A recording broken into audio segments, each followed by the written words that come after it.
No. God forbid. No. I don't know. I had one. It was so painful and I don't want to remember it.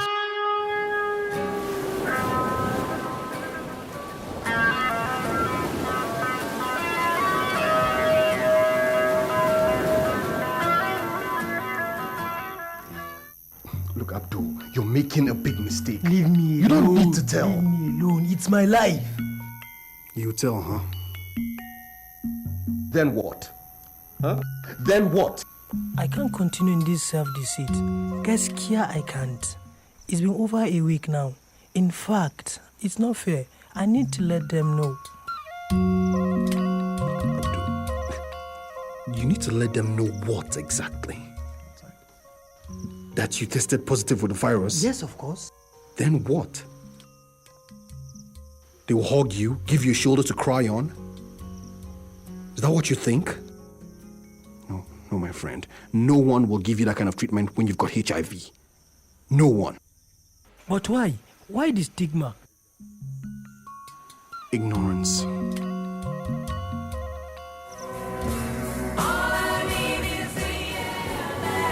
The hope. When or if the virus comes into your home, whether you are the affected or you are the infected, the important thing is the support. You give your persons and people give to you. You stay ahead, you forge ahead, you live your normal life. That is the important thing. It makes no difference. It's no big deal. Antonia is my daughter, and my first daughter for that matter. And I love her so much. When she now told me, in particular as the father, her problem, that this is what she had. And I have to encourage her and say, no, this is not a death sentence. We have not disappointed her, and because of that encouragement we gave to her, she continues moving ahead. And as of today, I'm happy we did what we did. I know by eating with her, playing with her, will not make me contact HIV. I'm HIV positive, and I've been living positively with the virus for the past 7 years. And that makes no difference with who I am and what I do. And if the virus finds a way to your home, whether you are the infected or the affected, let it makes no difference. Vitola Remoshain is a very vibrant youth. He's very hardworking and very motivational. He has been living with the HIV virus positively for over 7 years now, and that's never changed anything about him. I never treated him in a different way, despite the fact that I know he's living positively with the virus. In fact, I should say that we live together, we do things together, we eat, and even sleep on the same bed. Doing all that with him will not make me to be infected. So I treat him as every other person that have crossed my path. So, let us walk the talk. I mean, he's my cousin, and I'm proud to say it anywhere. My reason for treating her with love, care, and support is that as she needs love, support, and care of somebody she believes will do that. Just be who you are, and then stay positive.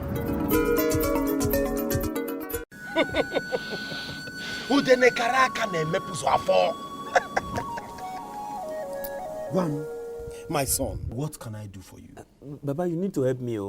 It be like say somebody they winch me. You say waiting? You see, all my goats and chicken, everything don't finish, Baba. They do me. Even my business, don't pafuka. I see. They do me. Even my pikin, when be they do well for school? Now so fail in they fail, Baba. They do me, Baba. Even self, it be like say I sick, Baba. I think say the winch don't give me HIV. My pikin, not at all. Nobody fit carry winch give you HIV. The thing no they fly for air, my pikin. Anybody will tell you that one. Na lie. No matter how the wind strong, nobody fit give or carry HIV from witchcraft.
saying?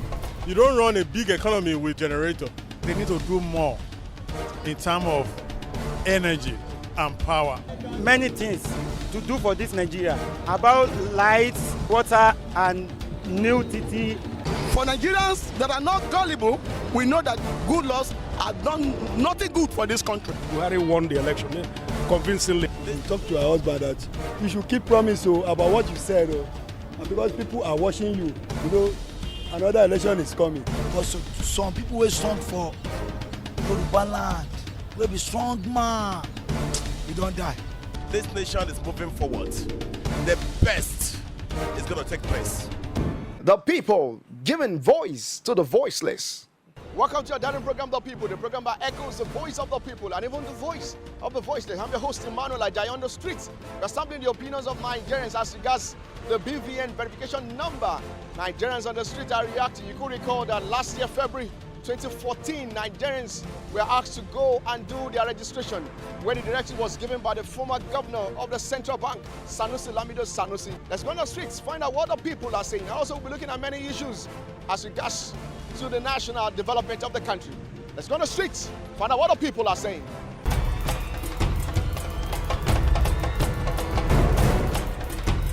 But the interpretation of this BVN, people don't really know what it really means. That they will send it through message. I didn't know, maybe it will be possible or not. So I told them that I will not come back again. Nigerians are never known to be serious. I did my own last year. Immediately I went into the bank. I registered at 4 other banks like that. First Bank, Diamond, all of them, where I have account. Only to get to know that it is only one, just one. The Stanbic that I registered last gave me this. For the past 3 days now, if you go to bank, you will not even see chance to enter inside bank because majority of the people who refused to do the BVM at the earlier stage are now rushing in to do the BVM. They said I should come and do it. I said I can't enter through the door. The door is very small. So they said they will come back. Since then, they have not come back. I have not done my own. So I operate my bank, my system through the ATM for now. They should find a way that they should link up to the disabled ones for now, before the times expire. I went there today. I did it last year. The number, they sent it on my phone. I was like, I didn't save it. So today, for me to go and collect the number, I see people. Then I said, okay, what happened? Just come back next week. Yes, I've done mine. They've given me the ID numbers, but they've not given me the cards. I've done mine and I did it like 2 months ago. I just walked into the bank and the lady asked me if I've done my BVN and I said no, so she asked me to register, then I registered for it. God, for this thing we are doing, and we are very happy so that this thing can save and secure our accounts. Some people have traveled out of the country, some people are not around, some people nature of their work, and secondly, thirdly rather, people are not well informed. No publicity, no enlightenment on the issue. Majority of Nigerians, Lagosians have not really, in fact, they didn't pass a sensitization program. People were not sensitized enough.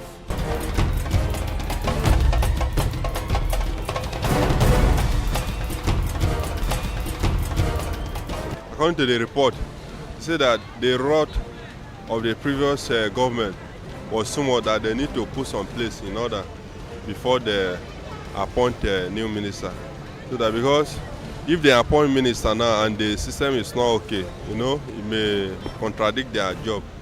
Maybe that's the reason why the president is taking his time to plan well so that he should not do mistake. I believe he's trying to free himself from certain control of certain personalities, because I have been in position as far as Nigerians are known, people who are trying to appoint their own ministers, so that they can have a control of the presidency. Somebody like a Buhari is one kind man that chooses the time he wants to do something, and he likes to choose from his own mind. Do you understand me? Maybe the main people he wants have never entered into his listing very well. I believe the time reach, he will appoint the right people. The appointment of ministers may be based on security purpose. Number one, based on trying to build up people of integrity, based on certain past history that has caused many problems due to wrong leadership selection. So it may be subject to selection of good leadership that will present good image of their services to the general public. We are asking for change. Everybody is asking for change, all here and there. But if care is not taken, you can choose people that may be even worse than the people that are working with Jonathan before. Just a month. There's no delay on that now. There are a lot of rot that PDP have done for almost 16 years now. And you want the administration not to queue on what the past administration have done. It can't possible. So the man have to settle.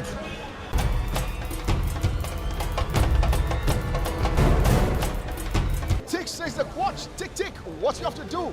Do quick. And this I'll call it short on your darling program, The People. The program that echoes the voice of the people and even the voice of the voiceless. I remain your host, Emmanuel Ajayi. I come again with another inspiring episode of the program.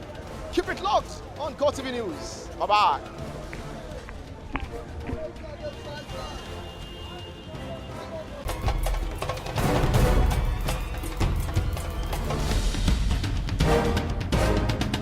This is what the people are saying. You don't run a big economy with generator. They need to do more in terms of energy and power. Many things to do for this Nigeria about lights, water, and new TT. For Nigerians that are not gullible, we know that good laws have done nothing good for this country. Buhari won the election convincingly. Talk to your husband that you should keep promise about what you said. And because people are watching you, another election is coming. But some people will stand for Yoruba land. Will be strong man. We don't die. This nation is moving forward. The best is going to take place. The people giving voice to the voiceless.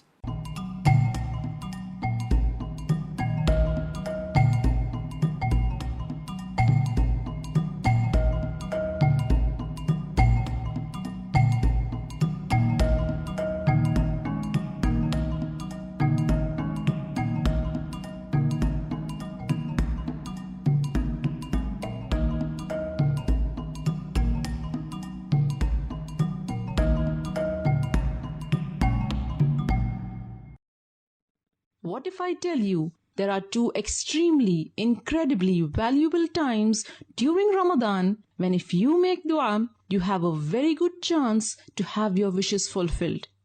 Wow. So listen up. O Messenger of Allah sallallahu alaihi wasallam, which dua is most heard or most accepted? Inquired Abu Umama radiallahu ta'ala anhu. Dua in the last third of the night, replied the Prophet. This is the time before Fajr. So why is this time so special? Because Allah subhanahu wa ta'ala has specified this hour for His majestic descent. He descends every night to the lowest heaven and calls out to those who will invoke Him. Yet this is the time when we are the most negligent, because we are fast asleep and it's not easy to leave the comfort of your bed and choose to wake up and make dua. You won't do this unless you have a persuasive ikhlas, sincerity, and an overwhelming raghaba, desire. You won't leave your coziness unless you truly believe and are sure and confident that Allah will respond to you when you call upon Him at this hour. You won't leave your slumber unless you are truly sincere and genuine to get what you want. You won't leave your relaxation unless you are heartfelt in your tawbah and seeking forgiveness. So when you display this unwavering ikhlas and raghbah and abandon your bed to invoke your Rabb at this time, Allah promises a sure, positive response to your call. He comes down to the lowest heaven and says, "Who will call upon me so that I may answer him?" Allah has promised to give you what you ask of Him at this time. He says, "Who will ask me so that I may give him?" He has promised to forgive you if you ask His forgiveness at this hour. He says, "Who will seek my forgiveness so that I may forgive him?" So this is an incredibly honorable and special time, which you should not miss. At least not during Ramadan, because the virtues of this great month make this hour more special and virtuous. And surely it is easier to catch up with this time during Ramadan than outside it. Because you do get up for suhoor, don't you? Pre-dawn meal is a sunnah, and the Prophet ﷺ encouraged taking suhoor. He said, eating suhoor is barakah, blessing. So do not miss it even if you take a sip of water. Suhoor is important because it gives you the strength you need to worship Allah throughout the day, for the salat, the Quran and the zikr. In Ramadan, a starving person cannot perform well. He is sluggish, and there is no enthusiasm and the heartiness which is required to rightly perform the fast. Because fasting is not just keeping away from eating and drinking, you also have to keep away from bad language and immoral behavior. Allah's Messenger ﷺ said, if one of you is being cursed or annoyed, he should say, I am fasting, I am fasting. And suhoor helps you in keeping up with these etiquettes because it protects you from intense hunger. Hunger which can trigger bad manners that decrease your rewards. So make sure you wake up for suhoor, rather a few minutes earlier, and schedule some time for dua and istighfar. And let me tell you something that will make you even more eager to make dua at this precious time. In the Quran, when Allah praised His believing slaves, those who will enter Jannah and live therein forever, He mentioned that one of their distinctive qualities is that they used to seek forgiveness before dawn. And in the hours before dawn, they were asking Allah for forgiveness. And the other valuable opportunity for dua arrives just before Maghrib. When you are hungry and thirsty and you feel your weakest, you realize how vulnerable you are, how weak you are without just the daily basic needs which Allah provides for you. It is at this time that you are truly, truly humbled. And the dua you make with this humbleness in your heart is more likely to be answered. But aren't we always too busy preparing iftar at this hour? So much that we don't realize that these precious moments are slipping away, unnoticed and unused. But not anymore, my dear sister. Inshallah, this Ramadan, let's wrap up our chores and close the kitchen a few minutes before iftar for dua and istighfar. May Allah subhanahu wa ta'ala accept our duas and make us amongst those who benefit from the blessed hours of Ramadan. Ameen ya Rab. Is one of the 5 pillars of Islam. It is the month where the Holy Quran was first sent down to the Prophet Muhammad, peace be upon him. During this month, Muslims all around the world must fast. They do not eat or drink between sunrise and sunset, and it is obligatory on all Muslims if they are physically and mentally sound, except for the traveler, elderly, pregnant, menstruating, or chronically ill. Whoever cannot fast, it is their duty to feed the poor if they have the financial ability. It is not only abstinence from food and drink, but also a test for patience in refraining from evil actions, thoughts, and words. It is a test to demonstrate submission to Allah, God, and a way to keep the mind and body focused on good deeds and attaining self-discipline. At night, Muslims perform extra prayers in addition to the 5 daily prescribed prayers. It is also a requirement that Muslims give charity to the poor by the end of Ramadan. The rewards for good actions are multiplied in this month, and this is why it is encouraged to reassess our actions, make beneficial use of our time, do extra prayers, read the Quran, and ask for forgiveness so that we may attain paradise through Allah's mercy, insha'Allah.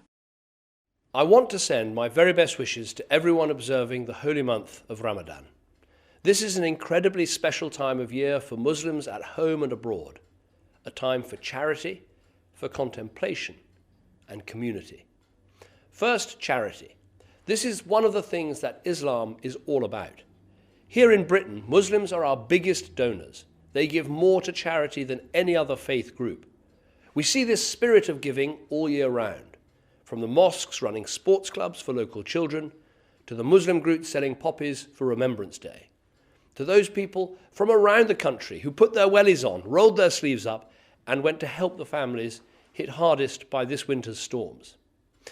Ramadan is a time when that spirit comes to the fore, And I'm so proud when I hear every year about the millions of pounds raised for good causes, for those less fortunate than us here in Britain and those who are suffering in wars and famines overseas. Second, Ramadan is a time for contemplation, to fast and to pray, and to think deeply about others. This Ramadan, I hope that we can reflect upon a key aspect of our shared history, the bravery of those who fought and died for our freedoms nearly 100 years ago. Just days after Eid, we'll be marking 100 years since the First World War. More than 1 million men and boys from India fought with our troops during that conflict, and many thousands of them were Muslims. They travelled right across the world to fight to defend our freedom, guided and sustained by their bravery, their comradeship, and above all by their faith. Their selflessness and their courage helped to secure the liberties that we all enjoy today. So this Ramadan and this centenary, we will remember them and reflect their sacrifice. Third, Ramadan is a time for community, and there's nothing that exemplifies this more than those nightly iftars, when the fast is broken, the dates are opened, and all that great food is served. Last year, I was delighted to see how many community iftars were taking place right across the country, in mosques and in community centres, in parks and even in tents. Again, this year, government is supporting the big iftar programme, with hundreds more communities from Leeds to Luton, Woking to Manchester, throwing open their doors so that people of all faiths and none can break bread and get to know their neighbours. So wherever you are this holy month, let me wish you, once again, Ramadan Mubarak.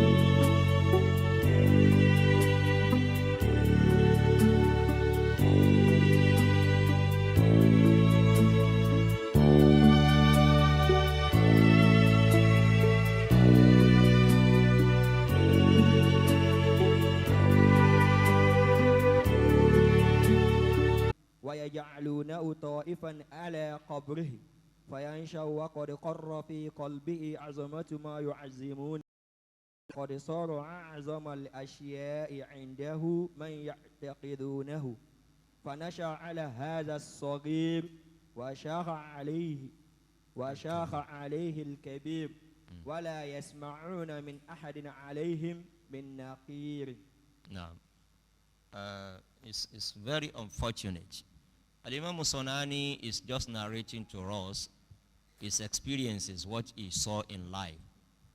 But when we compare this with what we are also experiencing, it may look like as if Al-Imam Musonani is living today with us. ينشأ الواحد فيهم فيجد أهل قريته وأصحاب بلدته يلقنونه في الطفولية أن يهتف باسم ما يعتقدون فيه. A lot of people, there is a fact that we can never deny, that in most cases, people do not choose their religion themselves. More than 90% of adherents of any religion did not choose that religion for themselves. You are a Muslim mostly because you are fortunate to be born by a Muslim parent. That one is a non-Muslim because he was unfortunate to be born by a non-Muslim. That is a fact we mustn't deny. But as you grow up, that is where you have a responsibility of now inquiring about the truth. But if you leave yourself to be on the same as you were when you were born as a young boy, and you continue to live the same life until you live the rest part of your life, then that is where the problem lies. As Al-Imam Musonani was saying here, that you discover that what some people are calling deen, their religion today, They did never learn it anywhere. Neither did anybody show them any authority to back up what they are doing. But right from the time they were young, they had people training them to say something, like we have in some mosques. After every prayer, you must repeat this 3 times, 4 times, 7 times. Then he continued to do that. And he is not even prepared.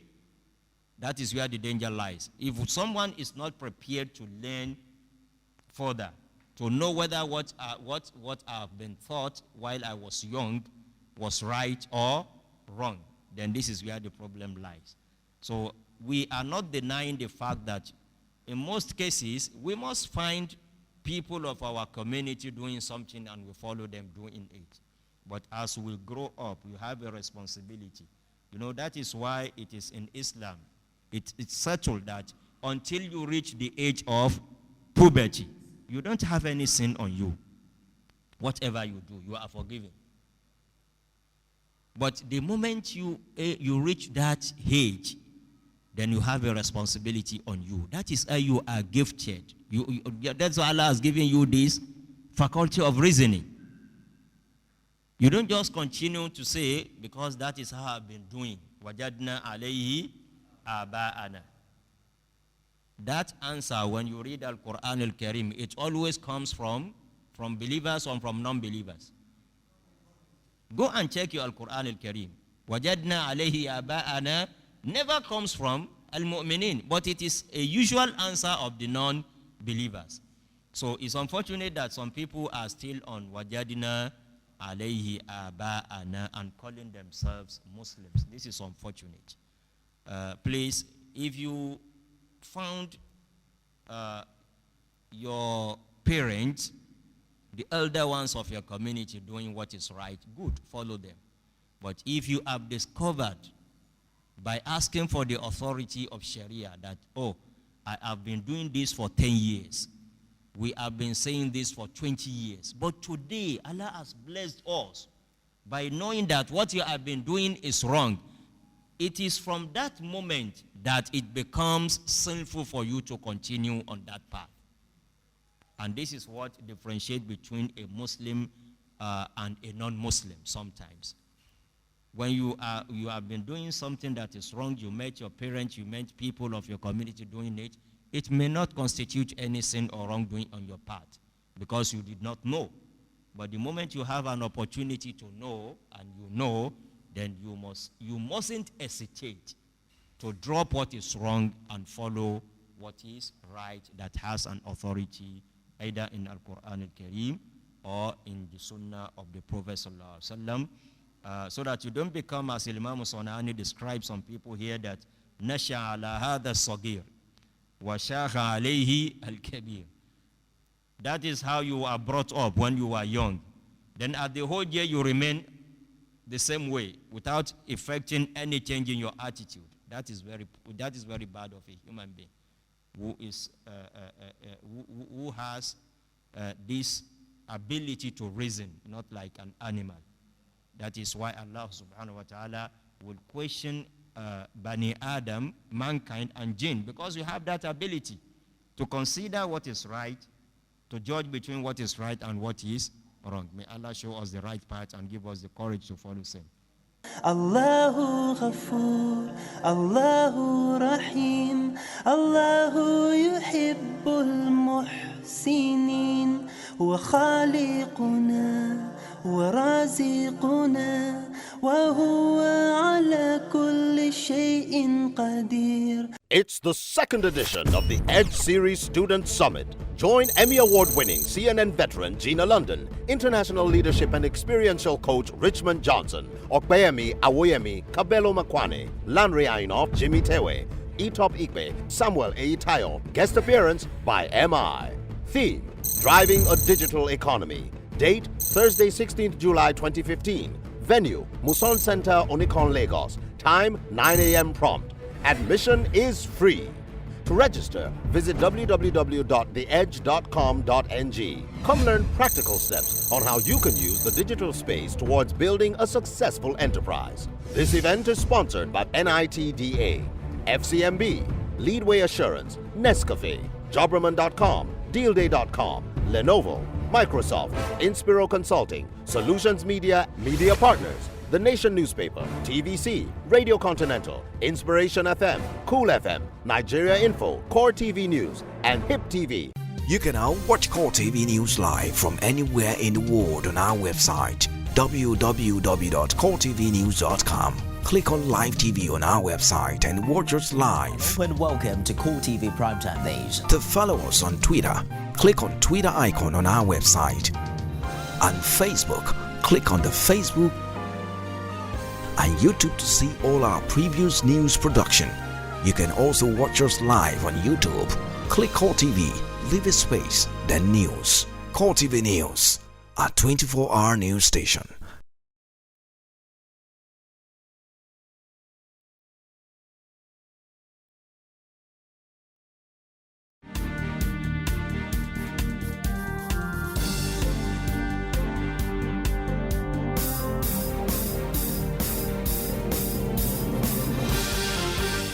A very good afternoon to you and welcome to the News at 3. I'm Emmanuel Ajay and these are the news.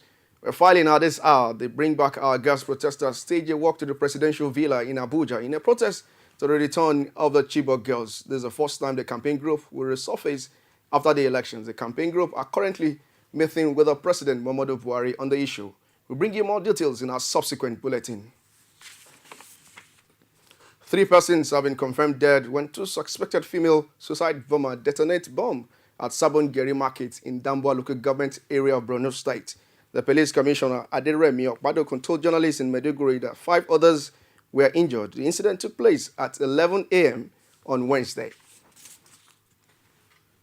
The death toll from bomb blast in Sabon-Geri area of Zaria, Kaduna State has climbed to 26. 35 persons are still in critical condition in the hospital. Eyewitness says the bomb attack on Sabon-Geri Council office happened between 9 and 10 in the morning. The victims were mostly civil servants who had converged on the council secretariat for biometric verification.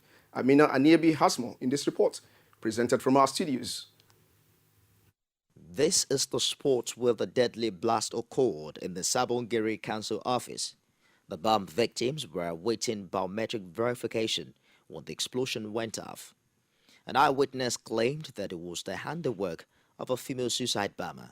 While we were at the scene, we saw a woman who was struggling to join the line for screening.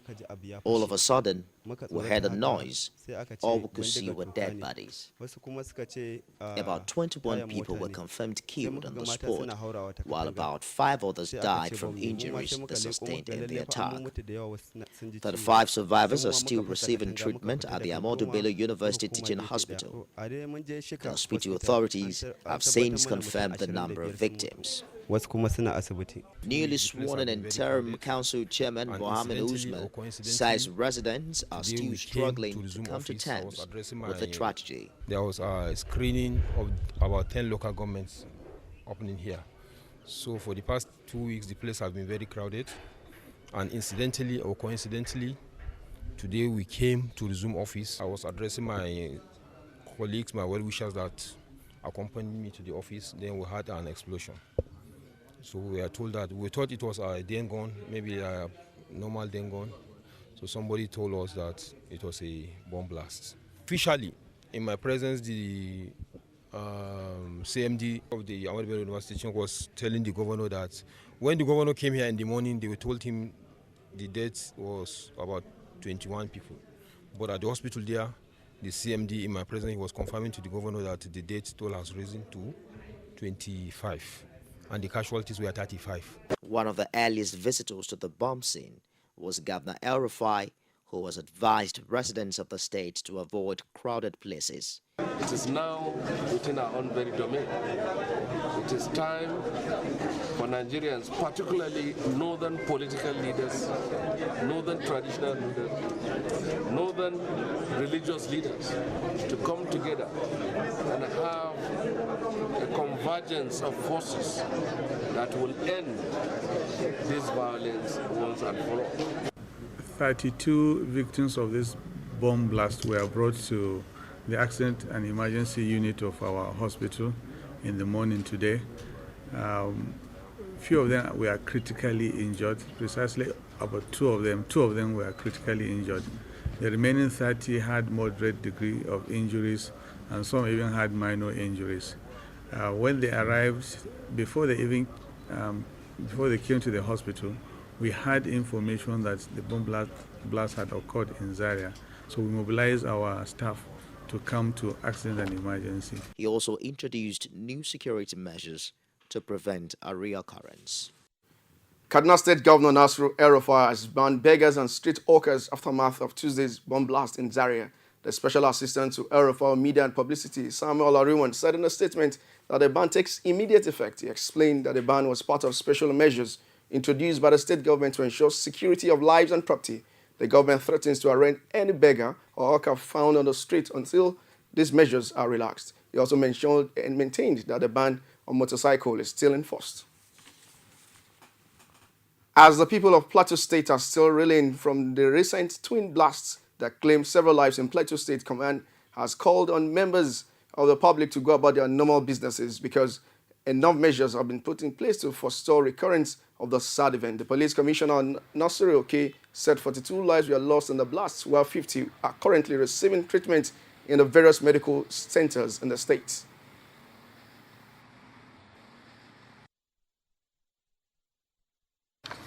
So far, how many killed and how many? 42 died by our records, and 50 are injured, presently receiving treatment in the hospitals.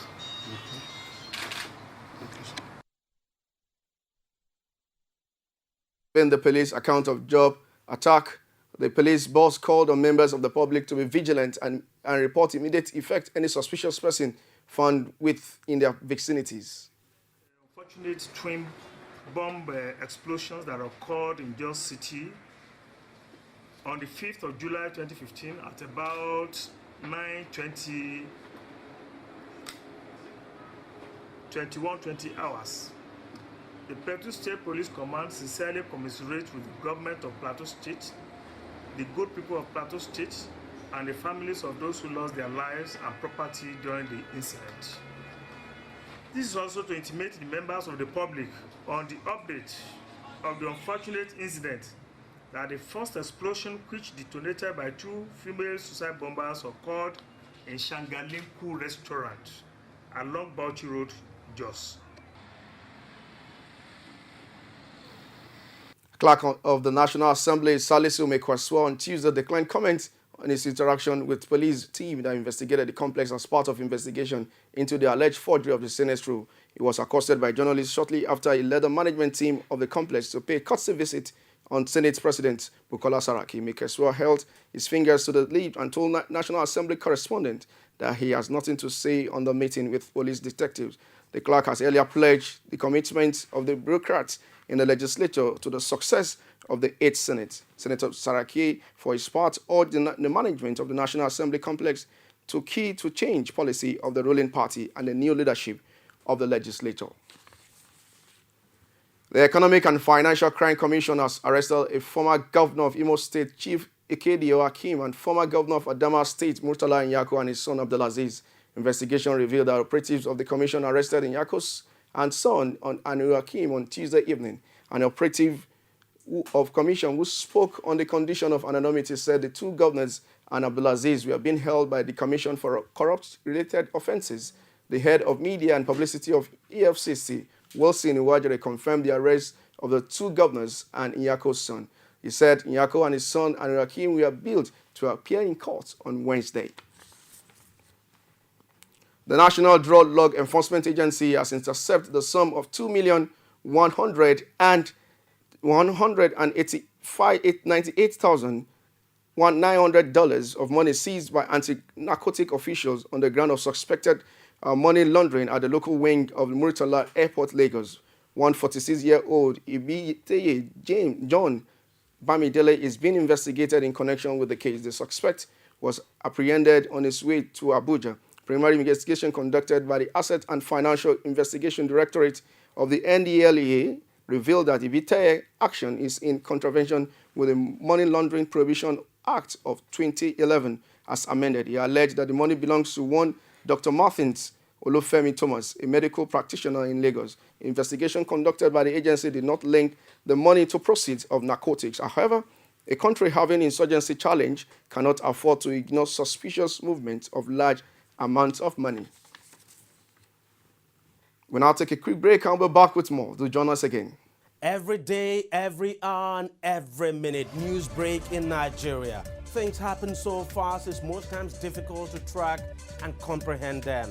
But that's what we do right here on Digi360. 2015, would you want to come back again? It's like asking Jesus Christ if he knew he was going to die, will you want to come back as the savior of the world again? We do not just help you track the stories, we break them down, explore all the angles, analyze the issues so that you can fully comprehend the stories and use them to make the right decisions.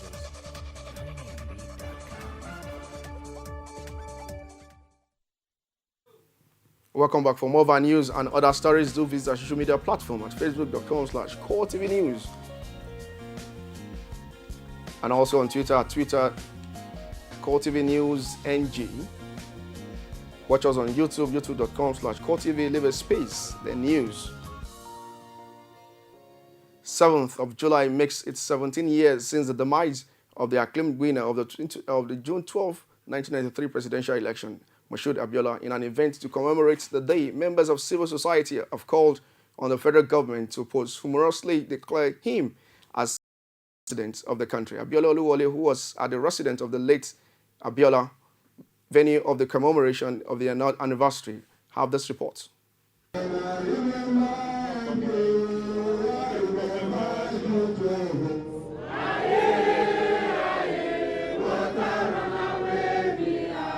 Chants from members of civil societies at the Ikeja residence of late MKO Abiola herald the 17th year anniversary of the late philanthropist and politician. Abiola died in an incarceration on July 7, 1998, while trying to retrieve his mandate from the Sani Abacha-led military junta, led by a former military administrator of Lagos State, Indu Bisi Kanu, and the convener of the Women Arise Initiative, Joe Oke Odumakin. The activists centered their speeches on the need for the federal government to keep the spirit of late Abiola alive by banishing poverty from the land, as well as give every Nigerian a sense of belonging by developing all sectors of the nation's economy.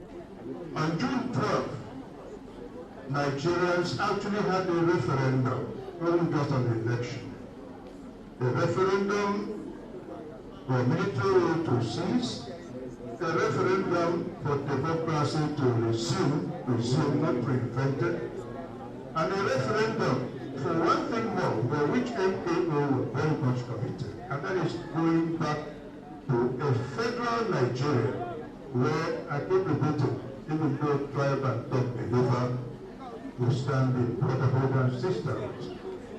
Our gathering is to prove a point, and that point is that we will never, ever forget the ultimate prize that MKO Abiola.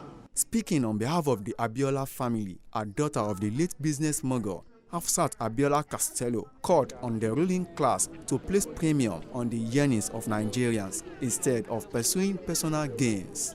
Even if we've lost MKO and we've lost many like MKO over the last decades, let us not lose the lessons of their lives. Let us be willing to sacrifice for Nigeria. I am concerned by some of the actions of our leaders at the national legislature, the way in which they're fighting over positions, fighting for power. The only thing that's important to fight for now is to end poverty in Nigeria. The only thing that is worthwhile to fight for now is the upliftment of our people. As the people depart the residence of Abiola, according the needed respect to the man said to have paid the supreme price for the nation's democracy, there remains a question begging for an answer. Will Abiola be given a national recognition? Abiola Oluwole, Coretv News, Lagos. Students of the Lagos State University have called on Governor Akim Ambode to prevail on the institution to allow them write their first semester examination. The student who spoke through the Students' Union President Adeyemi Onikoro, the student decried the inability of the government, the management, to conduct exams 7 months into the first semester. Onikoro says the students are ready for the protests if the state government and the school management fail to resolve the crisis rocking the institution with 48 hours.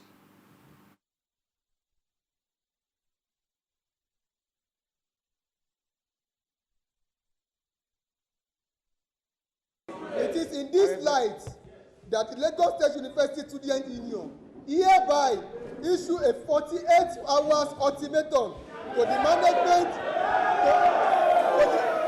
to the management of the university, to the state government, and to all parties involved to resolve this lingering issue and do the needful to ensure students are called for the exam on or before Thursday 9 July 2015.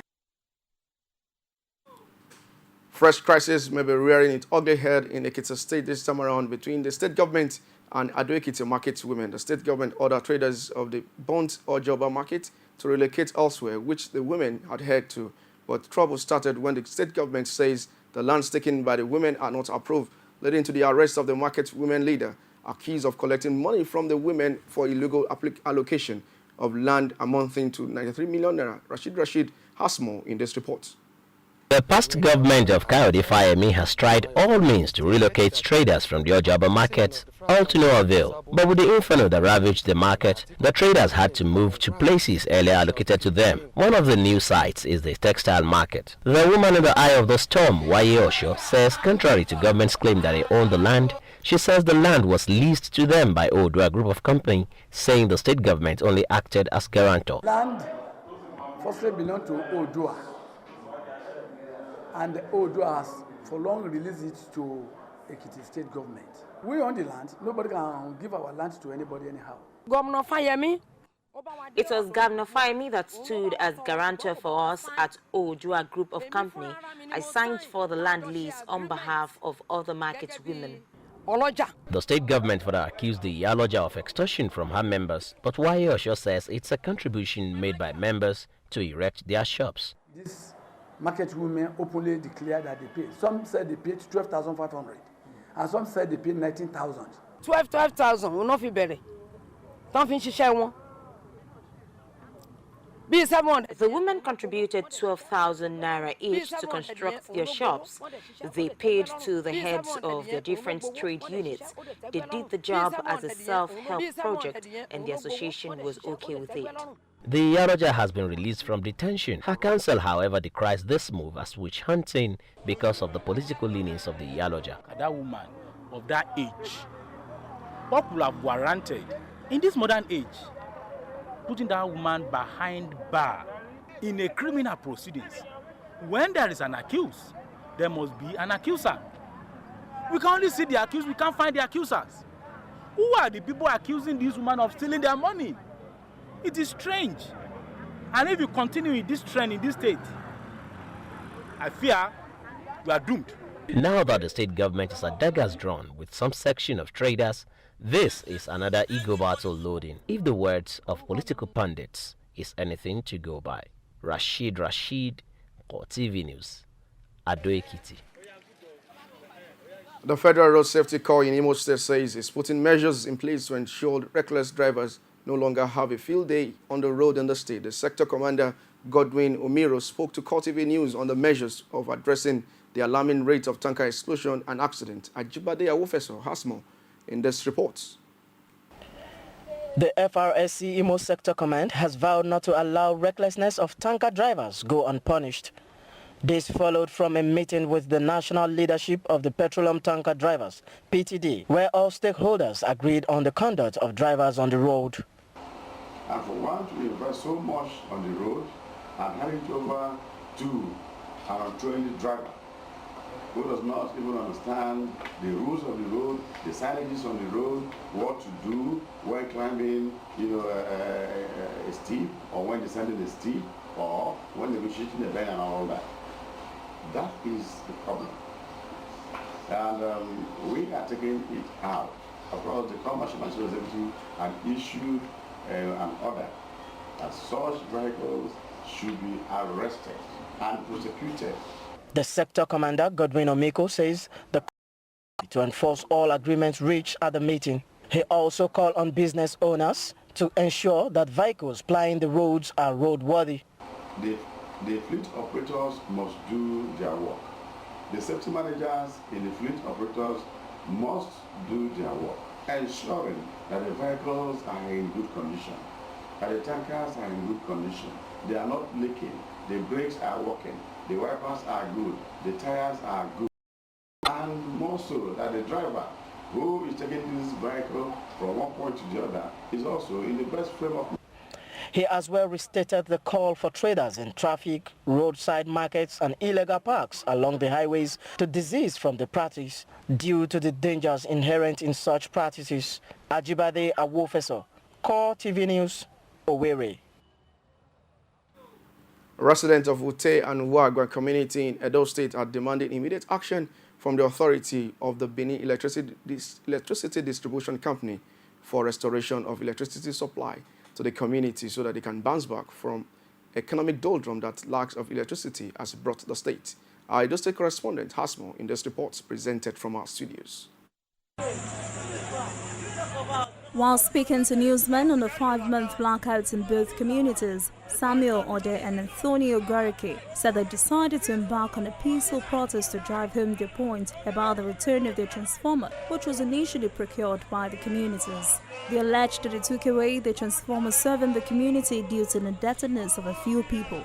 Some of the protesting youth barricaded the gates with various inscriptions and placards to show their displeasure. We've used our money to maintain, but the problem we had is that when the transformer gave up, they said we should come and pay all the debt that was being owed before they took over the light. So this is the situation we cannot accept. We don't know what it is, but what we know is that there are 35 people who are using the analog, while 85 of us are using the prepaid. They cannot deprive the 85 of us who are using prepaid for those who are owing them. They should go and drop, if they repair the light, they should drop those who are owing them. We cannot drop them for them. In the other side before, when they brought that transformer, it was our own community effort. We paid money, each house is paid over 1,500 to 2,000 naira to be able to bring that transformer. So when they made the transformer now, the transformer was having fault. All the time, instead of giving us new transformer, they went and brought a refurbished transformer. Then at the end of the day, the transformer keep on giving us problem. For this protester, Henry Iron, the issue has gone beyond speaking with the customer relations officer. She added the high authorities of the company must give an explanation on why they will remain in darkness for over 5 months. It is in an head office, and you are bringing customer relation officers to discuss with us. We have been discussing. We said no, at this point we want to meet with the management who is in a position to take decision. Not to tell us that you are going to send the discussions to them for them to meet with us later. So we are still on it. We hope that by the time we end up the discussion, we will be better off. The public relations officer of the company, Curtis Wade, who was on official assignment and at the time of filing this report, in a telephone interview says based on the documents before the company, the debt profile of the community is huge.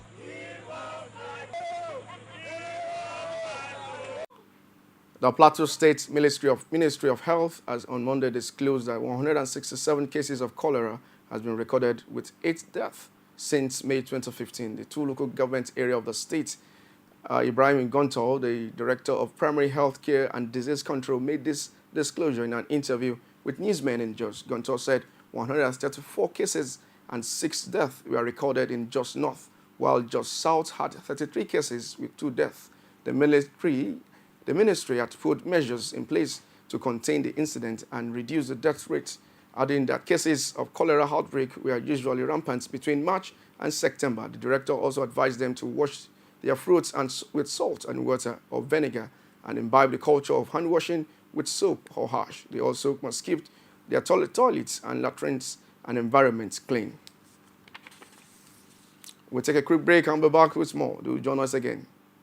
You can now watch Coretv News live from anywhere in the world on our website www.coretvnews.com. Click on Live TV on our website and watch us live. And welcome to Coretv Primetime Days. To follow us on Twitter, click on Twitter icon on our website.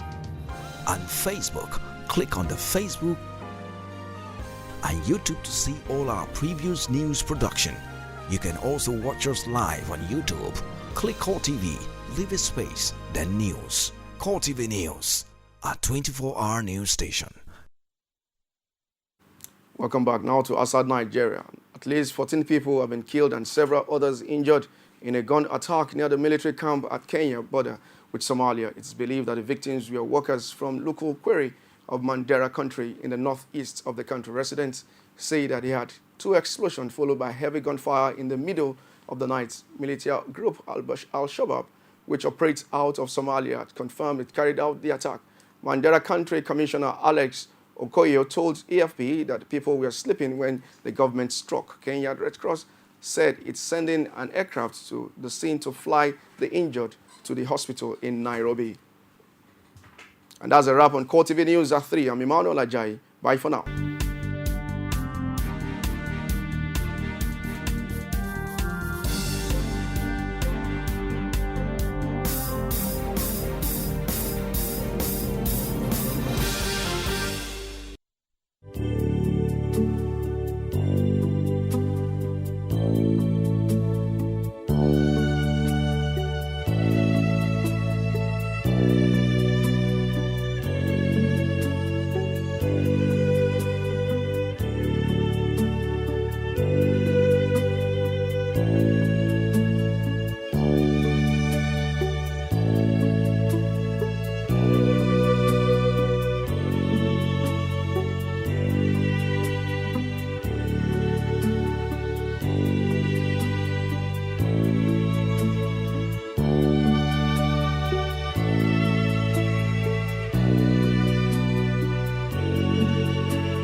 It's the second edition of the EDGE Series Student Summit. Join Emmy Award-winning CNN veteran Gina London, international leadership and experiential coach Richmond Johnson, Okpeyemi Awoyemi, Kabelo Makwane, Lanre Ainoff, Jimmy Tewe, Etop Ikpe, Samuel Eitayo. Guest appearance by MI.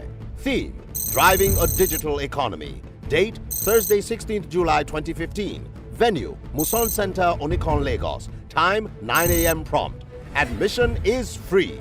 To register, visit www.theedge.com.ng. Come learn practical steps on how you can use the digital space towards building a successful enterprise. This event is sponsored by NITDA, FCMB, Leadway Assurance, Nescafe, Jobraman.com, DealDay.com, Lenovo, Microsoft, Inspiro Consulting, Solutions Media, Media Partners, The Nation Newspaper, TVC, Radio Continental, Inspiration FM, Cool FM, Nigeria Info, Core TV News, and HIP TV.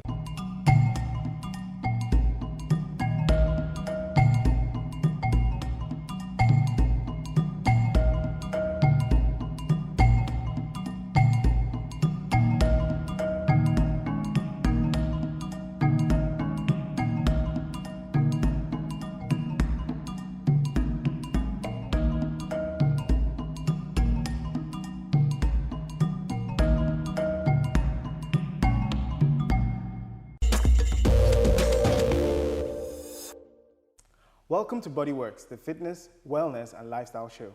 Now, did you know that according to the World Health Organization, approximately 5% of the world's population carry trait genes of hemoglobin disorders, mainly sickle cell? That's very true, and apparently this condition affects people mostly of African descent. I am Daniel Oramali. And my name is Sabrina Coleman. We'll take a quick break. When we return on Bodyworks, we're talking sickle cell. Don't go nowhere.